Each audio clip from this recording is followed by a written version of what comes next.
Hello, this is Rubaiyat Shamin Momita from Bangladesh Medical College. Today we'll be talking about RBC or red blood cell, or it is also known as erythrocytes. First, we need to know about the morphology of RBC. The most important point here is its shape. The shape will be circular and biconcave disc shape. This cell is devoid of nucleus, so it is also non-nucleated. Its diameter is 7.8 micrometer average, and its thickness will be 1 micrometer at the center of the cell and 2.5 micrometer at periphery. Volume will be 90 to 95 cubic micrometer and months or 120 days. Now we come to the total count. It's different in male and female. In male it is more, that is 4.9 to 5.5 million per cubic millimeter of blood, and in female it is 4.4 to 5.1 million per cubic millimeter of blood. Now, as we have mentioned, it has no nucleus. But why so? Have you ever thought about it? There is some advantage to being no nucleus. That is, this devoid of nucleus gives the cell a biconcave shape, which helps it to pass and squeeze through the very narrow capillaries throughout our body. As we know, these RBC have to circulate through all the blood vessels of our body to carry oxygen and carbon dioxide in exchange. So it needs to pass through all the blood vessels, no matter how narrow it is. So this biconcave shape helps in this work. And it also provides extra space for hemoglobin, which helps in gaseous exchange. Now come to the RBC membrane. Its composition is lipid, protein and carbohydrate as all other cells. Its lipid content is 40%, which is mainly phospholipid and cholesterol. And protein is 50% and carbohydrate is 10%. We just need to know the names of these components. The function, its main function is strength and flexibility. That is, it gives flexibility to the cell so that it doesn't undergo hemolysis while passing through the narrow capillaries. It also causes some anion exchange, and another important function is it helps in determination of blood grouping. We know the antigen which is present in the RBC membrane determines our blood group. Now we need to know the function of RBC. It transports oxygen from lung to tissue. Obviously, this is the most important function. It contains hemoglobin, which is an excellent buffer. It maintains the pH of the blood, and it also contains carbonic anhydrase enzyme. Now look at the function of this enzyme. We know the carbon dioxide is carried throughout blood to the lungs so that it can be expelled out in the atmosphere. This carbon dioxide reacts with water present in the blood, and this enzyme, carbonic anhydrase, catalyzes this reaction. It causes the formation of carbonic acid. This carbonic acid is transported to lungs through water in the bicarbonate ion form, and then it is converted to carbon dioxide and it is expelled out in the air. Thus, the RBC also helps in expulsion of the body waste product. It also maintains viscosity of blood. It has antigen which determines blood group, and the pigment derivation occurs if the RBC is degenerated for some reason. Now we need to know about the synthesis of these blood cells. What is hemopoiesis? Formation and development of blood cell is called hemopoiesis. All these blood cells, that is RBC, WBC, platelet, all of them derive from one precursor cell, that is the mother of all the blood cells, that is hematopoietic stem cell or pluripotential hematopoietic stem cell. What does this pluripotential mean? This means it is an immature cells which can give rise to all other cells. It is the mother of all them, and these little cells are babies of him. And these cells all reside in the bone marrow.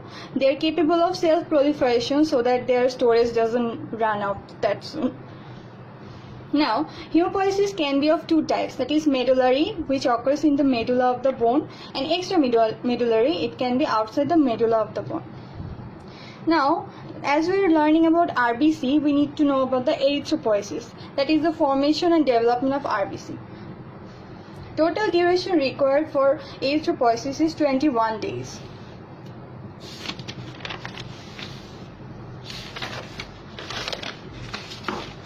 Now, there are 9 steps to a formation of mature RBC. First, we know the pluripotential hematopoietic stem cell, that is the precursor cell of the mother cell. It looks like a round shape and it is violet, slightly violet in color. Then from the hematopoietic stem cell is the second step. It will be committed to formation of only one cell. In this case, as we are talking about erythropoiesis, this committed stem cell is determined to produce RBC. Then from the committed stem cell, there will be formation of colony forming unit erythrocytes, this one. Then from this colony forming unit erythrocyte, there will be proerythroblast, then proerythroblast, basophil erythroblast, polychromatophil erythroblast, orthochromatic erythroblast, reticulocyte and erythrocyte. Total of these steps, that is 9 steps, take total 21 days to occur. We'll be talking about in details about these steps later. Now, come to the site of erythropoiesis. It is divided into 4 types according to our age. First, in the first trimester of pregnancy, when we are in the womb, and the duration is from 3rd week to 3rd month. In this period, the erythropoiesis occurs in the yolk sac, in the mesoderm of yolk sac. We only need to remember the yolk sac. This is the main important information that is asked in the exams. Second, in the middle trimester or to 3rd month to 6th month of pregnancy, it occurs mainly in liver, and also in some cases it occurs in spleen and lymph node.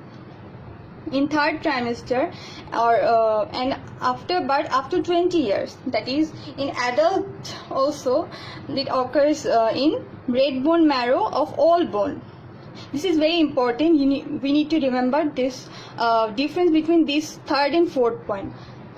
Then after 20 years, it occurs in the proximal part of tibia, humerus, and in all the membranous bones. We know the membranous bones of sternum, ribs, vertebra, skull and ilia.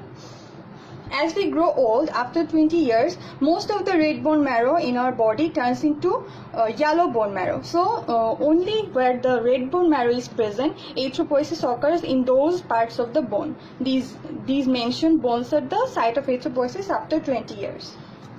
Now, as we are talking about bone marrow, we need to know a little about this, where it is situated, or what work does it do. Bone marrow. What is bone marrow? It is a specialized connective tissue found in the medullary cavity of the bone. What is its function? Production and release of blood cells, that we all know, we are seeing here. Then destruction of RBC by macrophage. When the RBC is lives its life, after 120 days, the RBC is destroyed by macrophage in the bone marrow. It also stores some iron for us. Then it also helps in the degradation of toxin. It has some immunological function, and it also causes formation of bone cells. Now, let's talk about the characteristics of different stages of erythropoiesis that we have learned. See, we will talk about the basic 4 steps of this erythropoiesis. The first is the diameter. There is a huge difference in diameter in these all the 4 stages.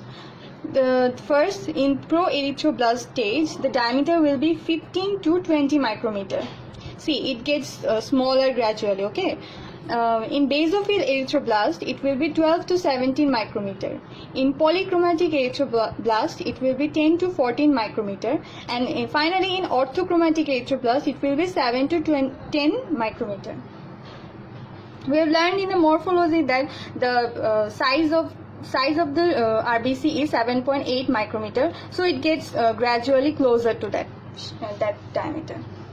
Now, the color of cytoplasm is slightly different in every stage. See, in proerythroblast, it is deep violet blue. Then in basophil erythroblast, it turns blue. And in polychromatic erythroblast, it is it is of various colors. See, polychromatic. We know poly means many and chrome means color. So in this stage, the RBC will take up a lot of colors. See, the color will be from purplish blue to gray or lilac. This will be in polychromatic erythroblast. Because of this vast variation in colors, it is called polychromatic stage. Now in orthochromatic erythroblast, it will be eosinophilic or red in color. There are some special points that occurs in these stages, like hemoglobin synthesis begins in pro-erythroblast stage. It continues throughout all stage, but it begins here. Then in basophil erythroblast, it begins to appear. We can see the hemoglobin appearing on the surface of the RBC. Then in orthochromatic erythroblast, there is a special occurrence that we see. That is, in the nucleus gets a cat-wheel shape appearance, and finally pycnosis occurs. Now we need to know what pycnosis is. Pycnosis is when the nuclear chromatin that is present in the nucleus, it gets condensed, then the nuclear shrinkage occurs, and finally it becomes small and finally disappears.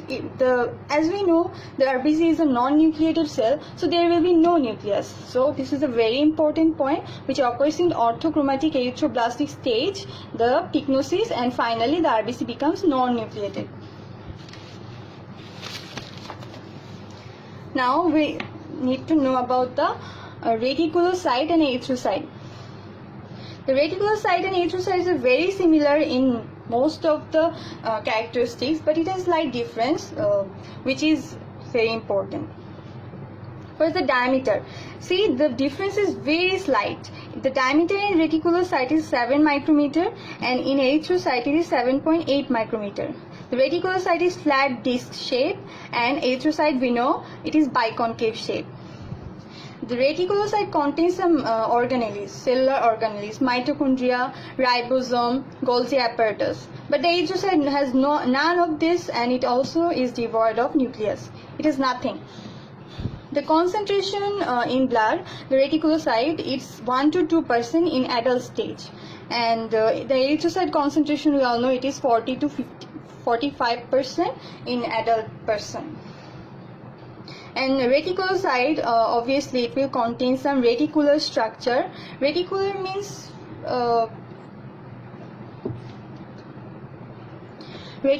it has an appearance of a net-like structure, but that erythrocyte doesn't contain any of that. Now we need to know how the RBC matures. How can it reach the erythrocyte stage from all those 9 steps?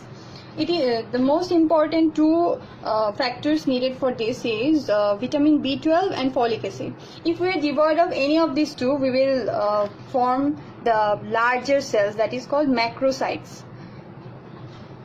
Now the factors regulating erythropoiesis, it is hypoxia, erythropoietin, which is a hormone, diet, and other hormones.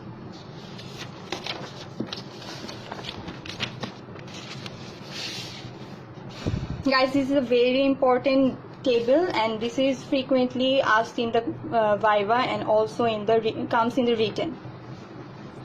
The question is how erythropoietin regulates erythropoiesis. Erythropoietin is a hormone, as I have mentioned. We need to know the source of erythropoietin. 90% of